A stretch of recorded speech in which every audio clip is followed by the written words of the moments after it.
జన్మభూమి సభల్లో తెలుగుదేశం నాయకుల ప్రవర్తనను ప్రజలు గమనిస్తున్నారని, వచ్చే ఎన్నికల్లో వారికి తగిన బుద్ధి చెబుతారని వైఎస్ఆర్ నాయకులు తెలిపారు. ఉయ్యూరులోని పార్టీ కార్యాలయంలో విలేకరుల సమావేశం నిర్వహించారు. ఈ కార్యక్రమంలో వైఎస్ఆర్సీపీ నాయకులు జంపాన కొండలరావు, రాజులపాటి రామచంద్రరావు, సోలే సురేష్ బాబు, గోనా మదన్ తదితరులు పాల్గొన్నారు. ఈ సందర్భంగా వారు మాట్లాడుతూ, జన్మభూమి సభల పేరుతో పార్టీ ప్రచారం నిర్వహించున్నారు తప్ప పేద ప్రజలకు ఉపయోగపడే ఏ విధమైన చర్యలు తీసుకోవట్లేదని, ప్రజా సమస్యలు ప్రస్తావించేందుకు వచ్చిన తమపై దాడులు చేయటం సరికాదని వారు తెలిపారు. ఫ్లోర్ లీడరు మా కౌన్సిలర్స్, ఫ్లోర్ లీడర్ ఎస్సీ, మా కౌన్సిలర్స్ అంతా బీసీలకి ఎస్సీలకి సంబంధించిన వ్యక్తుల్ని ఒక్కళ్ళని కూడా డయాస్ మీదకి పిలవకపోవడం కూడా మాకు కొంచెం ఆశ్చర్యం కలిగించింది.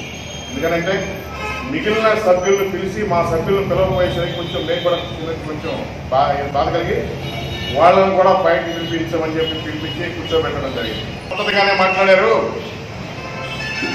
పక్కన వచ్చినటువంటి రాజులపాటి రామచంద్రరావు అనే వ్యక్తి అక్కడ గలాటా సృష్టించారని చెప్పి ఒక ప్రచారం, గ్లోబల్ ప్రచారం చేసే విధానాన్ని ఖండించడానికి కోసం వివరంగా చెప్తున్నాను నేను.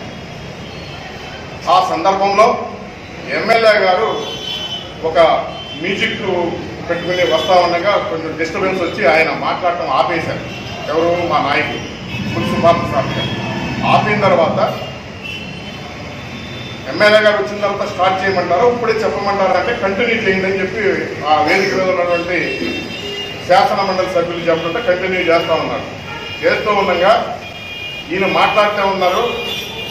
స్పీడ్గా ఆయన వేదిక ఎక్కి మాకు దమ్ము ధైర్యం ఉంది, చేసిన వాళ్ళకి మేము చెప్పుకునే హక్కు ఉంది, ధైర్యం ఉంది, మాకు దమ్ము ఉందని చెప్పి రెచ్చగొట్టే విధంగా ఆ మైక్ లాక్కుని ఆయన స్పీచ్ ఇవ్వడం కూడా జరిగింది. ఆ సందర్భంలో రెండు పార్టీ కార్యకర్తలు మోహరించుకున్న సందర్భంలో తెలుగుదేశం కార్యకర్తలు హేళనగా చప్పట్లు ఏళ్లలో వేయడం అది ఇది అని చెప్పి కొంచెం జరిగింది.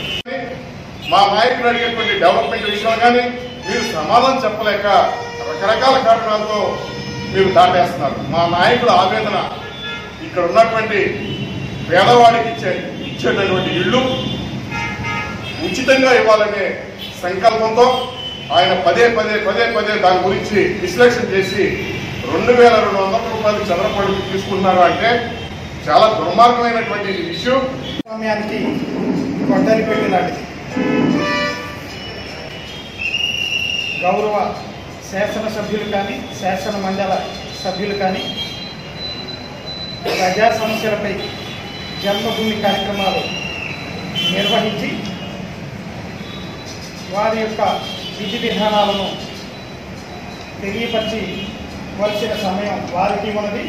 అలాగే ప్రతిపక్షం కూడా అధికార పక్షం చేసేటువంటి లోపాలని వేలెత్తి చూపిస్తే దాన్ని సద్విమర్శగా చేసుకొని ప్రజాస్వామ్యాన్ని మంచి మార్గంలో నడిపించవలసిన బాధ్యత ప్రజాస్వామ్యవాదం మీద ఉన్నది. గౌరవ శాసనసభ్యులుగా తీవ్రంగా ఖండిస్తాం, తీవ్రంగా రాబోయే రోజుల్లో ప్రతిఘటిస్తామని చెప్పేసి మనం చేస్తున్నాం. 10వ తారీఖు కానివ్వండి, 11వ తారీఖు కానివ్వండి, జరిగిన సంఘటనలు చాలా దురదృష్టకరం. జన్మభూమి పెట్టిన ముఖ్య ఉద్దేశం ప్రజలకి మంచి చేయాలి, ఏం చేస్తే ప్రజల యొక్క సమస్యలు తీరతాయి తెలుసుకోవడానికి ప్రజల వద్దకు వచ్చాము అన్నారు. ఆ ప్రతిపక్ష పార్టీ తరఫున ప్రజలు ఏటువంటి ఇబ్బందులు పడుతున్నారో తెలియజేయడం కోసమే జన్మభూమికి వెళ్ళడం జరిగింది. అంతేగాని మా కార్యకర్తలతో గొడవ చేయడానికి మాత్రం రాలేదు. మీరు అభివృద్ధి చేసి ఉంటే మీరు చేసిన అభివృద్ధిని చెప్పుకోండి.